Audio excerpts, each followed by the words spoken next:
नमस्कार दोस्तों, स्वागत है आपका अपने YouTube channel maker of modern teacher पर।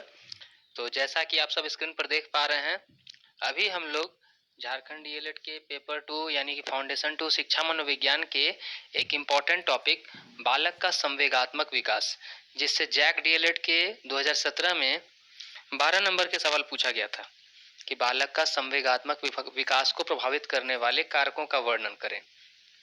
तो पहले हम समझ लेते हैं बालक का संवेगात्मक विकास को विस्तार पूर्वक। तो यहाँ मैंने प्रारूप बनाकर जो लिखा है उसे आप पढ़ भी सकते हैं और सुनेंगे ध्यान से। प्रारूप में पहला है कि बालक के संवेगात्मक विकास का अर्थ व परिचय किसे कहते हैं। दूसरा टॉपिक है परिभाषाएं। तीसरा है कि शैशवावस्था में होने वाला संवेगात्मक विकास। चौथा है बाल्यावस्था में संवेगात्मक विकास। पांचवा है किशोरावस्था में संवेगात्मक विकास। छठा है संवेगात्मक विकास को प्रभावित करने वाले कारक, और अंत में हम निष्कर्ष की चर्चा करेंगे। तो शुरू करते हैं अर्थ व परिचय से। बालक के संवेगात्मक विकास और व्यवहार के आधार हैं उसके संवेग। जो बालक का संवेगात्मक विकास होता है यानी इमोशनल डेवलपमेंट, इसको कहेंगे हम कॉग्निटिव डेवलपमेंट। कॉग्निशन उसके अंदर जो बढ़ता है, ये मेन रीजन होता है उसका कॉग्निशन, उसका संवेग जो होता है। ये संवेग कैसे होते हैं? प्रेम, हर्ष और उत्सुकता, ये सारे जो होते हैं समान अभिनंदनीय संवेग उसके शारीरिक, मानसिक और सामाजिक विकास में योगदान देते हैं। यानी कि अगर बालक के साथ बचपन से प्रेम, हर्ष व उत्सुकता का व्यवहार रहा है तो उसके अंदर शारीरिक, मानसिक और सामाजिक विकास में योगदान होता है इसका। लेकिन जब बालक भय, क्रोध और ईर्ष्या ऐसे निंदनीय संवेग उसके विकास को विकृत और कुंठित कर सकते हैं। तो अब हम परिभाषाओं की चर्चा करते हैं।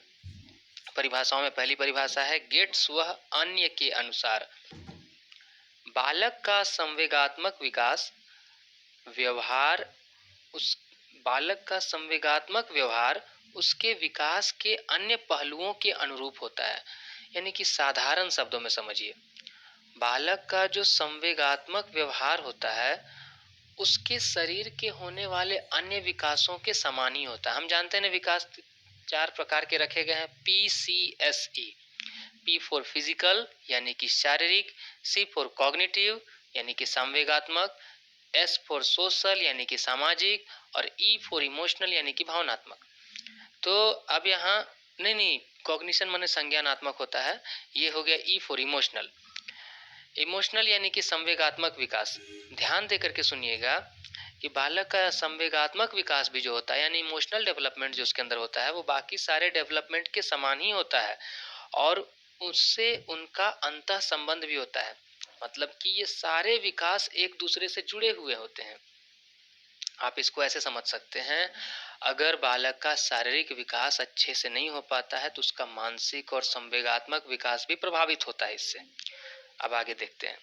रॉस के अनुसार संवेग चेतना की वह अवस्था है जिसमें रागात्मक तत्वों की प्रधानता रहती है। परिभाषाओं को हूबहू याद किया कीजिए।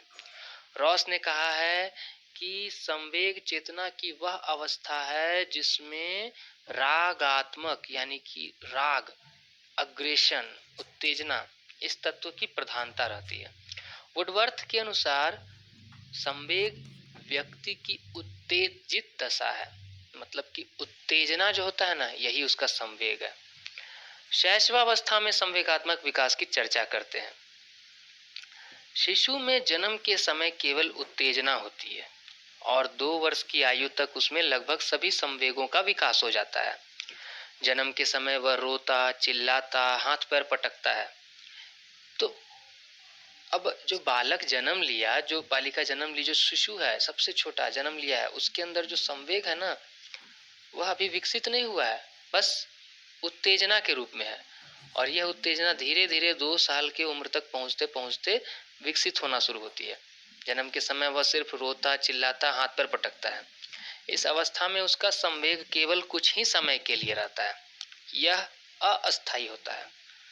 जैसे जैसे उसकी आयु बढ़ती है उसके संवेगों में स्थिरता आती है।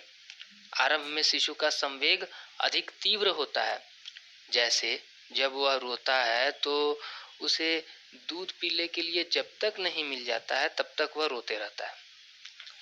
धीरे धीरे इस संवेग में तीव्रता में कमी आने लगती है। इस अवस्था में शिशु का संवेग अस्पष्ट होता है। अस्पष्ट कहने का मतलब, अगर कोई शिशु रो रहा है तो आप उसको रोने का ये नहीं मतलब पता कर सकते हैं कि वो उसका तबीयत खराब है, कि उसे भूख लगी है, या उसे प्यास लगी है, या उसे गर्मी लग रही है, या उसे ठंडी लग रही है। ये अस्पष्ट रहता है। अर्थात जब वो रोता है तो पता नहीं चलता है कि किस कारण से रो रहा है। धीरे धीरे उसके संवेगों के प्रदर्शन में अंतर होने लगता है। शैशवावस्था के प्रारंभ में शिशु अपने संवेगों पर नियंत्रण करना नहीं जानता है। माने 0 वर्ष जब रहता है, शुरुआती में उसको संवेग पर नियंत्रण करने आता ही नहीं है।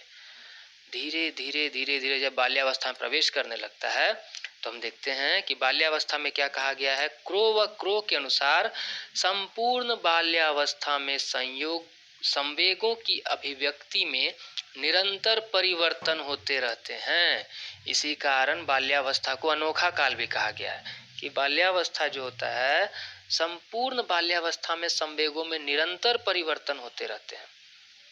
इस अवस्था में संवेगों में निश्चितता एवं स्थिरता आने लगती है।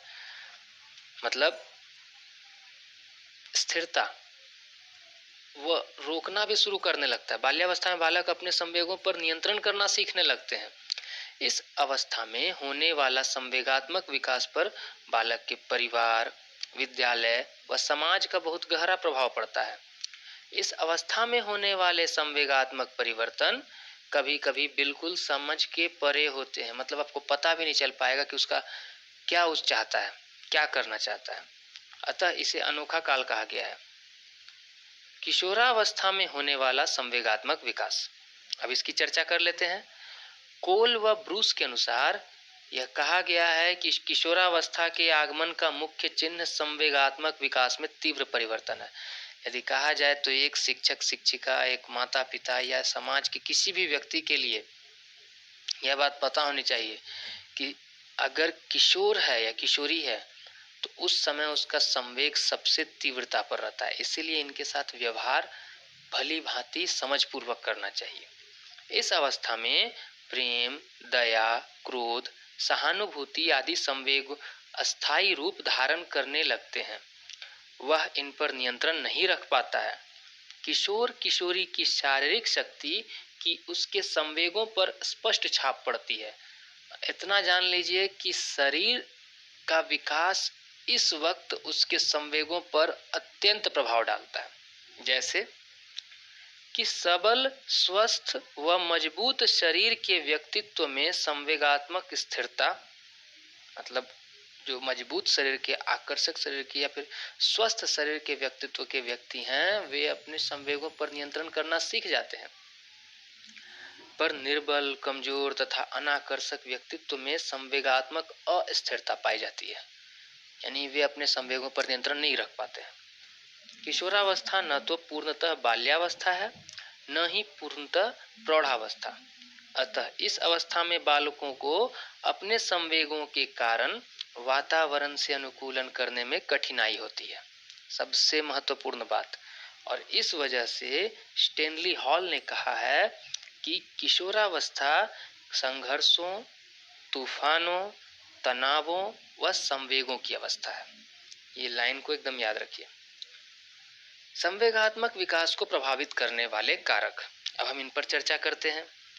हरलॉक के शब्दों में कहा जाए तो प्रत्येक बालक में संवेगशीलता की दशा उसके स्वास्थ्य, दिन के समय और वातावरण संबंधी प्रभावों जैसे कारकों पर निर्भर रहने के कारण समय समय पर परिवर्तित होते रहती है। मतलब जितने भी बालक बालिकाएं होती हैं ना, इनकी जो संवेगात्मक विकास है, यानी कि इनके संवेग जो है, इनकी संवेदनशीलता, ये जो है किस पर निर्भर करती है? उसका स्वास्थ्य पर, दिन का समय पर कि कौन से वक्त में।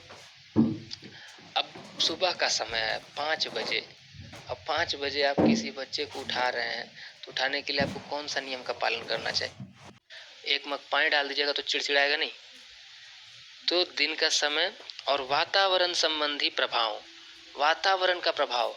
अब जैसे कि 5 बजे शाम हो रहा है, 4 बजे शाम हो रहा है, खेलने का वक्त हो रहा है, 4 क्लास का बच्चा है, वो खेलने के वक्त में यदि आप उसको पढ़ने बैठा रहे हैं तो उस समय उसका संवेगात्मक विकास थोड़ा मध्यम पड़ेगा कि नहीं।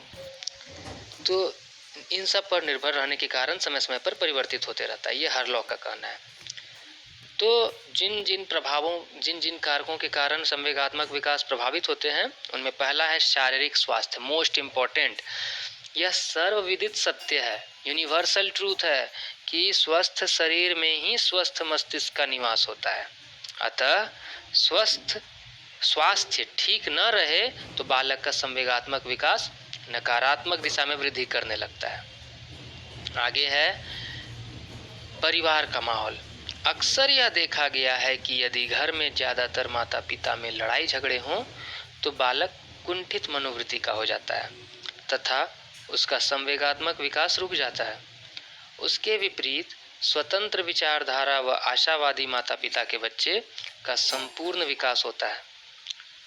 तीसरा नंबर है आर्थिक स्थिति।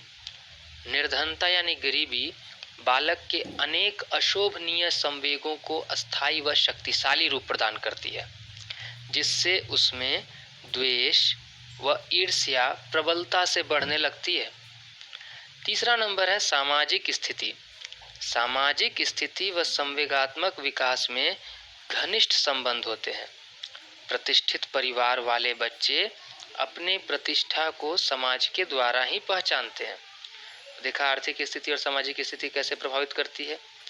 पांचवा है मानसिक योग्यता व अभिलाषा।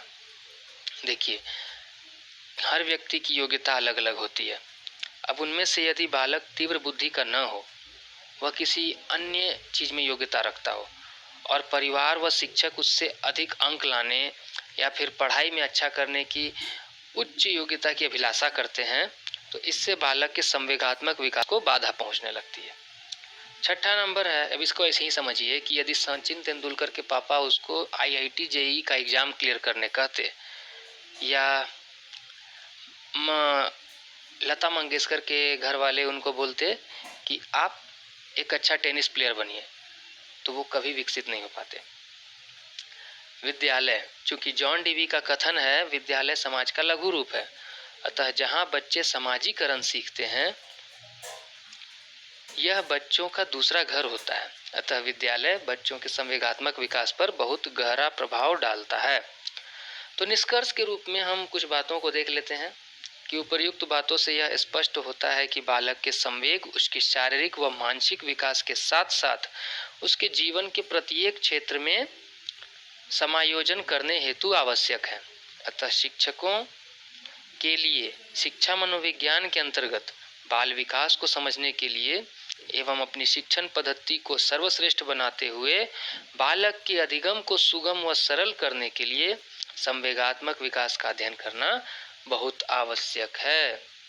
तो मुझे जहाँ तक लगता है कि आपको संवेगात्मक विकास समझ में आया होगा। अगली कक्षा में हम लोग किसी इम्पोर्टेंट क्वेश्चन के साथ आपके सामने आएंगे। तब तक के लिए आप अपनी तैयारी करते रहिए। All the best.